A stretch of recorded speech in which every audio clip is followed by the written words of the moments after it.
Hello, everyone, and welcome back to SALT Talks. My name is John Darcy. I'm the managing director of SALT, which is a global thought leadership forum and networking platform at the intersection of finance, technology, and public policy. SALT Talks are a digital interview series with leading investors, creators, and thinkers. And our goal on these SALT Talks is the same as our goal at our SALT conferences, which is to provide a window into the mind of subject matter experts, as well as provide a platform for what we think are big and interesting ideas that are shaping the future. And we're very excited today to welcome an author and scholar to SALT Talks by the name of John Preston. He's the author of many books. He's also the former arts editor and television critic of the Sunday Telegraph. As I mentioned, he's the author of 6 highly acclaimed books, including A Very English Scandal, which is now a BBC and Amazon Prime TV series, starring Hugh Grant and Ben Whishaw, and The Dig, which has recently been filmed starring Ralph Fiennes, Carey Mulligan, and Lily James. And his most recent book is called Fall. And it's about the life and death of Robert Maxwell, who has been in the news because of his daughter's travails as well recently. But hosting today's talk is a big fan of Mr. Preston and reader of his books, Anthony Scaramucci, who's the founder and managing partner of Skybridge Capital, which is a global alternative investment firm.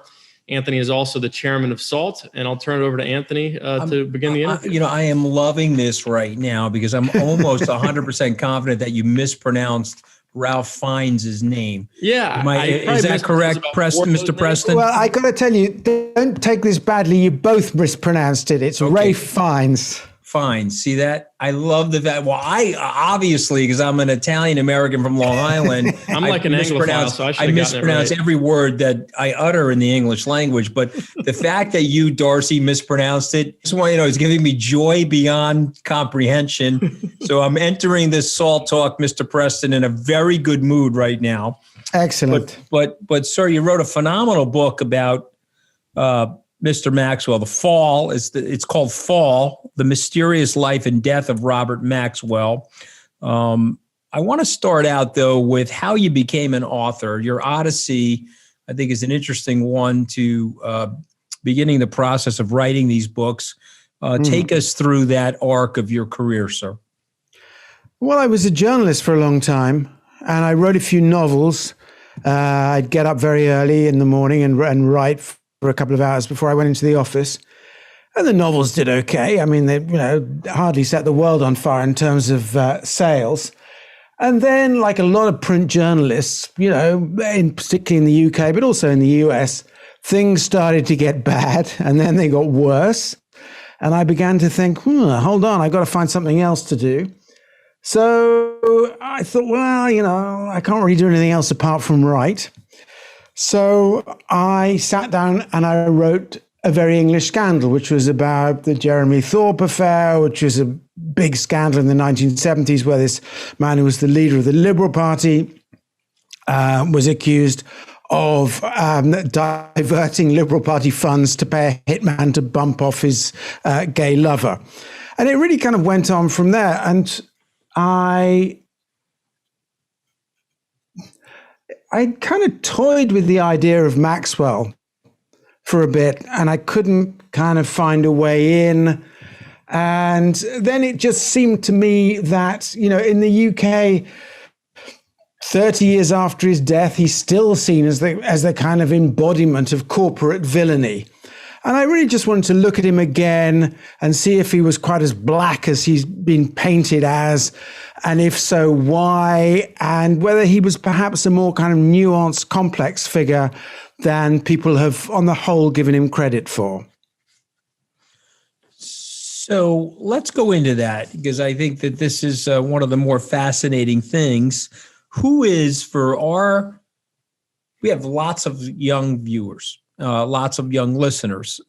Who is Robert Maxwell, John Preston? Who is Robert Maxwell? Well, Robert Maxwell set out to become the greatest media baron in the world.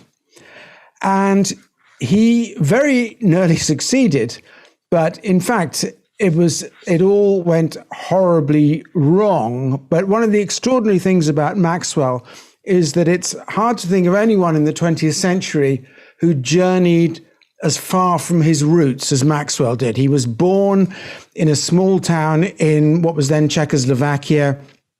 His family was Jewish. There was a large Jewish population in this town. And at the age of 15 or 16, Maxwell goes off essentially to seek his fortune. And whilst he's away, it's during the war, his parents, 3 of his siblings, and his grandfather all die in Auschwitz. And that's really the prism that you have to look at Maxwell's life through. Would it have been very different had that not have happened to him? Almost certainly. Would he have been a better person? Who knows? But essentially, there was a very, very dark cloud hanging over him from a young age. So I have the book here. It's called Fall, The Mysterious Life and Death of Robert Maxwell, Britain's most notorious media baron. There's another media baron that is celebrating his 90th birthday. Indeed. Were they rivals, John? And if so, of course they were. Describe that rivalry to us. They were Maxwell and Rupert Murdoch. Rupert Murdoch for people that are paying close attention. Robert Maxwell and Rupert Murdoch were locked in this titanic struggle for almost 30 years, essentially to become the world's biggest media baron. And as Maxwell's son, Ian, said to me when I was researching the book, he said, one of the things you have to remember is that there was a time when my father and Rupert Murdoch were the only 2 people on the planet breathing the same air. And it was as if the 2 of them were kind of slugging it out on the top of Mount Everest to become, the greatest media figure in the world. And Murdoch won every round, essentially. But in seeking to prove that he belonged in the same arena as Murdoch, Maxwell set in train a chain of events that led to his own kind of physical and mental destruction, his downfall, and ultimately his death. So, but let's go back for a second, because Mr. Murdoch, his father was a print media maven in Australia. He was already starting to reach out away from Australia into other English-speaking countries. And so I'll say something somewhat English, hopefully it won't be too offensive, but you guys sort of have this aristocracy. It seems like Murdoch started from a starting block that was well ahead of Mr. Maxwell. Is that fair to say? Yeah, I think that's true, but they were both outsiders and they both were not members of the British establishment. Murdoch wasn't Jewish, which probably helped him. And although Maxwell had changed his name to something that sounded not remotely Jewish, I think there was quite a lot of anti-Semitism there, particularly in the city of London at the time. But Maxwell and Murdoch had first met in 1963 in Australia. And when I went to see Murdoch for the book, he was very obliging, agreed to see me. And he said that he'd first met Maxwell. And Maxwell comes to Australia and he's got this plan that he wants to sell encyclopedias in Australia, all in Southeast Asia. And he's looking for a business partner. And Murdoch, as he admitted, was kind of spellbound by Maxwell. He's got the gift of the gab. He's very charismatic. Murdoch is just starting out, and he agrees to become Maxwell's business partner. He's going to pay $1 million Australian, and together they're going to sell these encyclopedias all over Southeast Asia. And the plan is that Murdoch is going to come to London, they'll sign the contract, and then it'll all start. But before he has a chance to come to London, Murdoch has lunch with a friend of his who's a publisher in Australia, and he's telling him all about this great plan he's got with this extraordinary man, Maxwell, that he's met. And the publisher starts laughing, and Murdoch is kind of bemused and is going, well, what's so funny? And it turns out that Maxwell had actually got the encyclopedias were bankrupt stock that the publisher had given to Maxwell for free. And he was trying to flog them on to Murdoch for $1 million. And as Murdoch said, he was obviously trying to con me, and he was, a crook. And as far as Murdoch was concerned, that, he decided he didn't want anything more to do with Maxwell, and that was going to be it. And he never expected to see him again. But in fact, their fates were entwined from that moment on, and it used to drive Murdoch nuts that they were always being mentioned in the same breath, and the fact that their initials were the same as well added a kind of, another squeeze of poison as far as he was concerned. It's fascinating. There's a picture in the book. I'm going to hold it up here because this is an interesting picture. It is a picture of Mr. Murdoch and Mr. Maxwell together. And as you point out in the book, that is a rare occurrence for the two of them to be in the same room together after that sequence of events that you're describing. Was he a crook? Was Mr. Maxwell a crook, according to your research?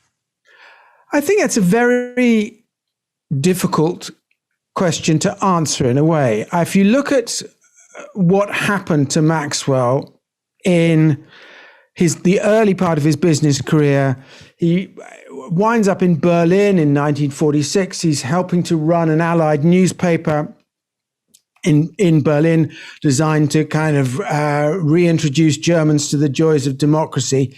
And this man walks in one day and says, "Can you help me?" And he turns out to be the biggest publisher of scientific journals in Germany. And nobody has published any scientific research in Germany during the war. And this man has a vast backlog of stuff that he can't get anyone to publish. And Maxwell's first instinct is to kick him out, because that's basically was always Maxwell's first instinct with anybody.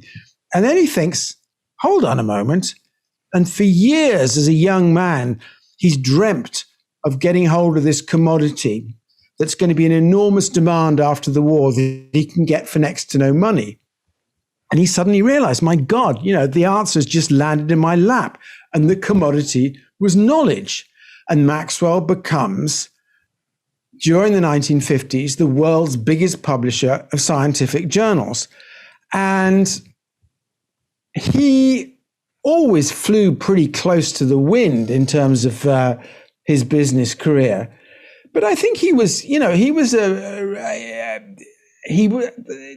while one eye was always sort of, as it were, fixed on his profit margins, the other could occasionally give off an unexpectedly idealistic glint. And I think he did strongly believe in the virtues and importance of scientific research. It's when he becomes obsessed with owning a newspaper and with going toe-to-toe with Rupert Murdoch that things really start to go haywire and the rot sets in. Is this the classic Greek story of someone that is overreaching? Is this hubris? Is this a lack of self-awareness? Is this just a twist of fate that leads to accidental tragedy? How would you frame this narrative of Mr. Maxwell's life? I think it's a classic story of hubris. I mean, it's a terrible morality tale in a way of someone for whom nothing was ever enough. And as Maxwell becomes older, it's as if he's constantly trying to grasp this indefinable something that's going to give him a sense of completion and fulfillment. And of course, it always eludes him. And money doesn't do it. And there always is this kind of constantly receding horizon. And the more desperate he becomes, the more he overreaches himself, and the more he gets into terrible financial trouble. And the more the cracks start to appear. Do you think that that was a suicide, his death? Well, Maxwell disappeared off the back of his yacht, named after his youngest daughter and favorite child, the Lady Ghislaine, in the early hours of the 5th of November, 1991. Did you notice how he pronounced that? I just want to make sure you get that right, John, when you come in with the questions, okay? I know that Ghislaine. one. I know that one, It's unfortunately. Ghislaine. You were saying Ghislaine for like a year, but it's fine. Go ahead. Let's go to Ghislaine. He's off the back of the boat. Did he jump? So he or disappears was he pushed? off the back of the boat. Yeah. Is this And a cold that's- case? No, I think basically that morning he's due to fly back to London, where he's essentially going to be facing the equivalent of 3 firing squads. He knows by this point that the police are after him, the bankers are after him, and the Mirror pensioners know that he's been looting the pension fund. So there are 3 possible scenarios. Was he pushed? Did he jump? Did he fall? Now, there are a lot of people who will tell you without any kind of tremor of doubt that he was bumped off, usually by Mossad. Mossad are always the kind of front runners in the queue here, although it's quite a long queue. I mean, there are certainly a lot of people who would be very happy to bump Maxwell off. But there's no evidence at all that he was murdered. And if it doesn't really make sense, I mean, why go to the trouble of sending a team of amphibious hitmen out to the middle of the Atlantic to tip him into the sea when Maxwell was so addicted to self-publicity that he practically walked around with a target pinned to his forehead anyway? So I think we can safely dismiss murder. If it was an accident, in many respects, it was an astonishingly fortuitous accident, given that he knew what was going to happen to him. Did he commit suicide? Well, certainly. I mean, interestingly, about kind of the people I interviewed for the book, pretty much split down the middle. Rupert Murdoch, for instance, absolutely convinced, no doubt whatsoever, that Maxwell committed suicide. My own suspicion is that the line between an accident and suicide might be more blurred than we tend to assume. And I suspect that the answer lies somewhere along that line. Okay, so you're not in Rupert Murdoch's camp, but you're not fully convinced. But there's a lot of speculation around him being a Mossad agent, a potential double agent, or an agent of the KGB. Why did people believe that to be the case? And is there any truth to those rumors? Well, Maxwell was certainly a spy. And he was a spy for British intelligence during the war. And he had this astonishing capacity to pick up languages. He spoke, I think, 7 languages. So when he is in Berlin at the end of the war, Berlin is that time divided into 4 zones: the French zone, the American zone, the Russian zone, and the British zone, I think. Yeah. So Maxwell can move from zone to zone and pass himself off as a native. So he's very, very useful to British intelligence like that. And indeed, the British intelligence set him up in business when he comes to England at the end of the war. I think he probably stopped being a spy sometime in the 50s, but he carried on. He loved being a networker. He loved feeling important and conveying bits and pieces of information from one government to another. He was incredibly well connected. He had fantastically good contacts behind what was then the Iron Curtain, because he was doing a lot of business in Russia at a time when virtually no other Western business people were doing any business at all. He had very good contacts with the Israeli government. So there was no doubt that he was a very kind of useful pipe through which to pass information. But I don't believe that he was a double agent for anybody. And I don't believe that he was a fully paid up agent for anybody either. I mean, indeed, if given them, one of the kind of prime qualifications, spying is normally something that takes place behind a curtain, as it were. Maxwell was the complete opposite of that. He had to dominate any room that he set foot in. So he would have in many respects, been a terrible liability to any government that employed him as a spy.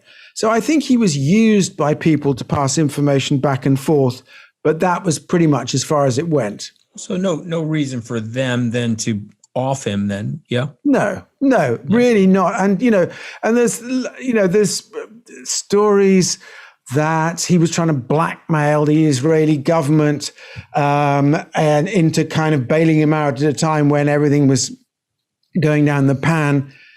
But again, absolutely no evidence to suggest that at all.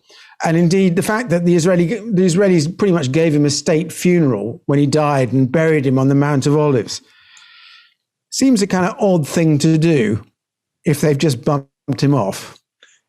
So fascinating stuff, but he looms large even today. His daughter is now in jail. Mm-hmm. She was a close friend of alleged conspirator Jeffrey Epstein. Mm-hmm. What was her upbringing like, and how did that association come about? Well, I think it was. The strange thing is that actually family life with the Maxwells for quite a long time was perfectly happy. They lived in this enormous house on just outside Oxford, looking out over the dreaming spires of Oxford University. The Maxwells had 9 children, 2 of whom died. And Ghislaine is born in pretty much the same week as Maxwell's oldest son, who's the heir designate, Michael, is very badly injured in a car crash. He's in his teens, and he lies in a coma for the next 7 years and then dies. And that cast this terrible black cloud over the Maxwell's family life. And just as Maxwell himself had been brought up under this terrible cloud of what had happened to his own family, I think Ghislaine was brought up under a similarly black cloud. And like all the Maxwell children, at one time or another, she worked for his father. She was his father's favorite. I think she was the one who could charm him more easily than the others, and possibly was less intimidated by him. The Maxwells would have these kind of pretty grim Sunday lunches where they would have to, each child would have to give a little talk about what they'd accomplished that week and what they hoped to accomplish in the week to come. And sometimes they'd be asked about kind of current affairs. And another of Maxwell's daughters described to me the kind of fear of watching the sort of searchlight beam of her father's gaze move around the table towards her.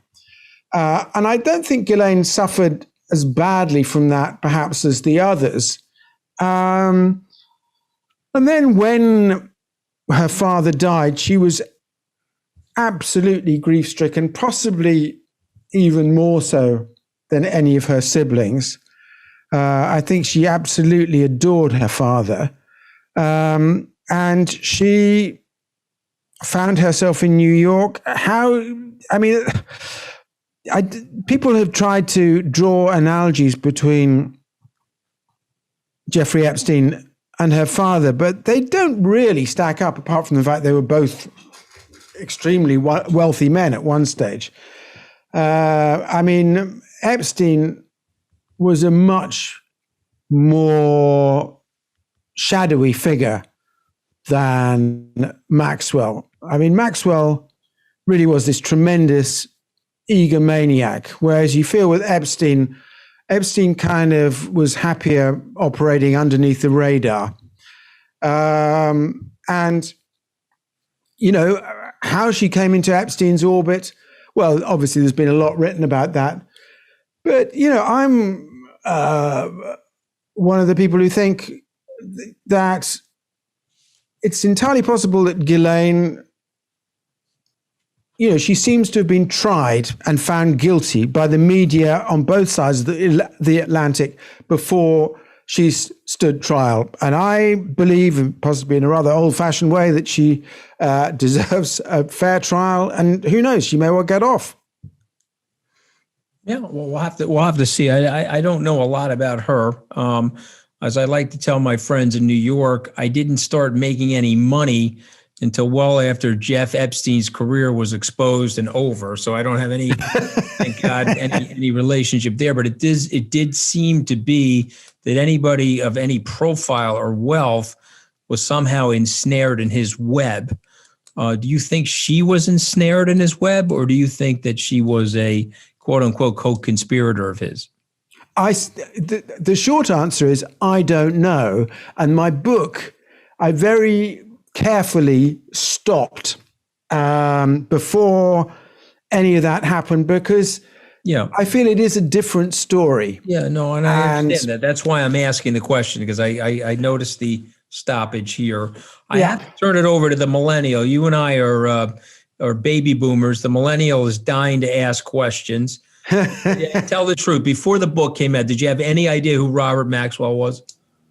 I was probably your age on the Goldman Sachs trading desk, where we had done several secondary offerings for him, and Goldman actually had to pay a settlement to those pensioners. John Preston. I don't know. Yeah, absolutely. Yeah, indeed. And so I remember that day vividly, because there was a dark pallor over the trading desk the day that Mr. Maxwell died. Did you know who he was, Darcy?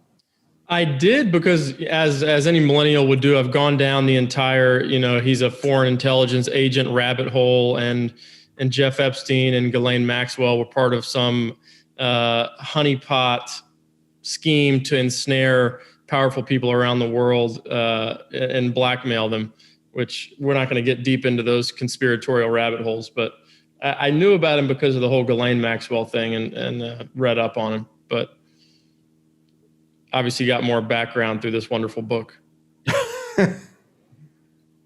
But thank you, Anthony, for passing the baton. So one of the things that I found fascinating about Robert Maxwell was the similarities he has to other schemers that have existed throughout history, whether it be Frank Abagnale, Catch Me If You Can, or others, Bernie Madoff, or the 1MDB scandal, where people are able to trick financial institutions, wealthy investors through just sheer force of will. What about his personality and his skill set allowed him to do that? I think, Maxwell was a tremendously charismatic man. He was also very intimidating. So very few people in the UK genuinely stood up to him. A lot of people claim to have stood up to him and said that, I would have no truck whatsoever with Maxwell and his disgraceful ways. But a lot of them were just rolled over like, complete dummies when Maxwell was actually in their company. The extraordinary thing about one of the many things about Maxwell's financial affairs is that throughout the 1980s, he's a kind of, he's a very successful businessman. He genuinely has money in the 1980s, in the beginning of the 1980s. But as things go on and as he overreaches himself, very few people ever say, well, hold on a minute, where is this money? And if they ever did say it, Maxwell would go, well, it's all sorted away in Liechtenstein. And Liechtenstein is this tiny kind of quasi country, which is essentially a tax haven. So you put money in Liechtenstein and nobody can get at it. So all he ever did was to say, well, I've got billions stashed away in Liechtenstein. And they all believed him. I mean, it was astonishing. But I think that, there is a big difference between someone like Maxwell and someone like Bernie Madoff, in that, Bernie Madoff was solely interested in lining his own pockets. Maxwell, weirdly,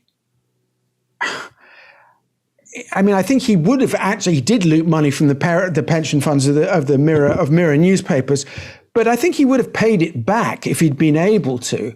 He wasn't particularly interested in money for the sake of money. He liked to wield power and influence, but he had virtually no interest in possessions apart from his yacht, the Lady Ghislaine, which he was very fond of. But he's a kind of, he's a man without a center in a funny sort of way. What did he want? And you feel that Maxwell himself didn't really know, and he's just constantly trying to find out. Is it like a Robert Moses situation, the Power Broker, great Robert Caro book, where a man maybe starts his life with a certain ideological bent, but then he tastes power and it becomes a pursuit of power and influence for the sake of it? I think with Maxwell, idealism and expediency were always running along parallel tracks. So I don't think it was necessarily that one took over from the other, although one certainly did become, supreme, as it were.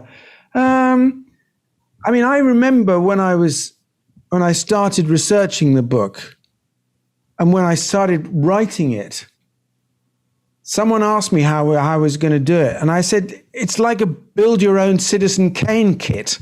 And it really is a bit like that. And if you chuck in bits of The Great Gatsby, you pretty much got it. You have this extraordinary, vivid, technicolor, mythological life. And as I said, as I said to Anthony, it is very hard to think of anyone in the 20th century who journeyed as far from his roots as Maxwell.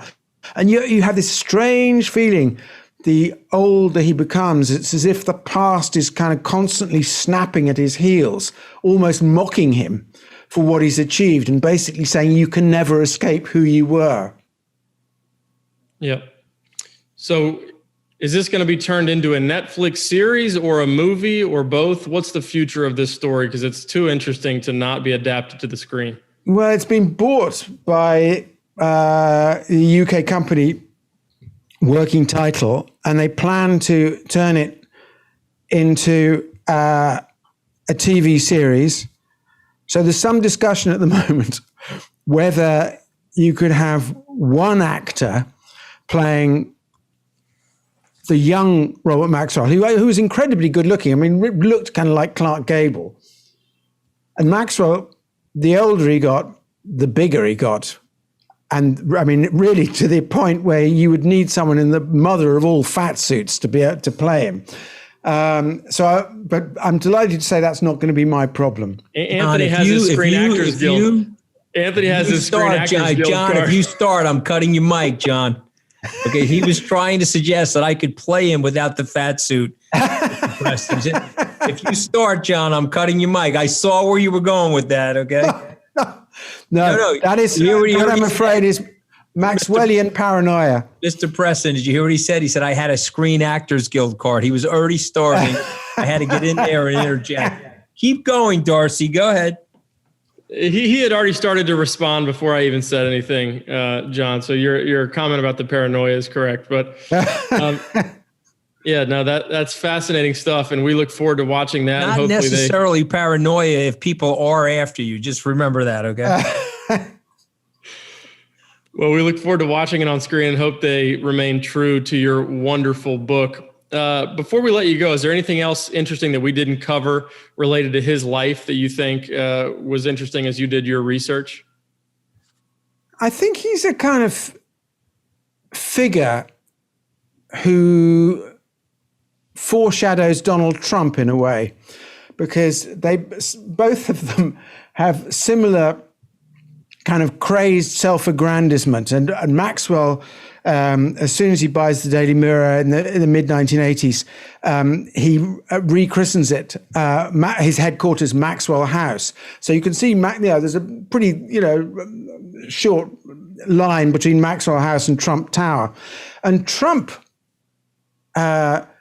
Maxwell buys the New York Daily News at the beginning of 1991. And Trump has indeed tried to buy the New York Daily News on several occasions during the 1980s as a springboard for his political career. And Trump was kind of fascinated by Maxwell. And there's a kind of, I remember I talked to Maxwell's valet, who said that Maxwell once had a party on board the Lady Ghislaine, and all these kind of the great and good of New York were there, including Donald Trump. And because Maxwell was very proud of his, there was a cream shag pile carpet, so all the guests had to take their shoes off and put these little kind of blue plastic booties on that would protect the carpet. And Maxwell's valet told me that, Maxwell that Trump very reluctantly removed his shoes, but he looked around the yacht with this expression of kind of awe and envy on his face, as if Maxwell had something that Trump lusted after, but at the time hadn't quite got his hands on. I guess he eventually got his hands on it for at least 4 years. Indeed, he did. All right. Well, John, it's fascinating to have you on. It's a great book, Fall, about the life and mysterious death of Robert Maxwell. Anthony, you want to hold it up one more time? Holding up the American version of it. I have both copies, the UK and the American version, but this was a great read. It reads like a thriller, John. Congratulations on your Golden Globe winning television series as well. And we look forward to your future works. Thank you again for joining us on Salt Talks. Thank you very much indeed. And thank you, everybody, for tuning in to today's Salt Talk with author John Preston. Just a reminder, if you missed any part of this talk or any of our previous Salt Talks, you can access them on our website at salt.org/talks or on our YouTube channel, which is called Salt Tube. You can also interact with us on social media. We're most active on Twitter at Salt Conference, but we're also on LinkedIn, Instagram, and Facebook. And please spread the word to your friends about these Salt Talks. We love educating our community and growing our audience as well. And on behalf of Anthony and the entire Salt team, this is John Darcy signing off from Salt Talks for today. We hope to see you back here soon.